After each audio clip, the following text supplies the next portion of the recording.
বাবা, এই ছোট্ট শব্দটার ভেতর লুকিয়ে আছে হাজারো কষ্ট, লুকিয়ে আছে পুরো একটা জীবন।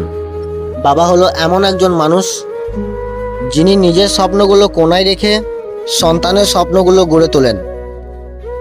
বাবা বেশি কথা বলে না, কখনো কাউকে ভালোবাসি বলে না, কিন্তু তার প্রতিটা নিঃশ্বাসে শুধু একটাই কথা, আমার সন্তান ভালো থাকলেই আমি ঠিক আছি। আমরা যখন ছোট ছিলাম বাবা ছিল আমাদের শক্তি।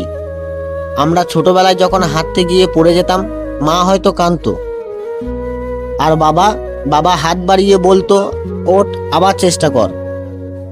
বাবা আমাদের শিখিয়েছে কষ্ট পেলেও কাঁদতে নেই, আর হেরে গেলেও থামতে নেই। রোদে পুড়ে যাওয়া ওই মুখটা আমরা খুব কমই দেখি। রাতে দেরি করে বাড়ি ফেরা ক্লান্ত শরীরটা আমাদের চোখে পড়ে না, কারণ তখন আমরা ঘুমের মধ্যে স্বপ্ন দেখতে থাকি। আর বাবা তখনও জেগে থাকেন আমাদের স্বপ্নগুলো পূরণ করার জন্য। বাবা কখনো বলে না আজ আমি ক্লান্ত, কিন্তু তার নীরবতায় অনেক কিছু বুঝিয়ে দেয়।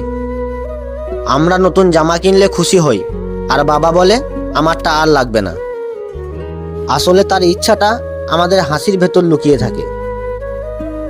সমাজ আমাদের শেখায় মা মানেই ভালোবাসা, আর বাবা মানে নিঃশব্দে আত্মত্যাগ। বাবা আমাদের জন্য লড়াই করে সবার সাথে, দারিদ্র্যের সাথে, সময়ের সাথে, আবার নিজের স্বপ্নের সাথেও। একদিন আমরা বড় হই, নিজের জগৎ বানাই, অনেক ব্যস্ত হয়ে পড়ি, আর বাবা তখন একা হয়ে যায়। যে মানুষটা আমাদের একসময় আঙুল ধরে হাঁটতে শিখিয়েছে, আজ তার হাতটা ধরে হাঁটার সময় আমাদের থাকে না। বাবা তখনও কোনো অভিযোগ করে না, চুপচাপ বসে থাকে আর আমাদের অপেক্ষা করে। কিন্তু আজ বুঝি বাবা শক্ত ছিল না, বাবা শক্ত হতে বাধ্য ছিল।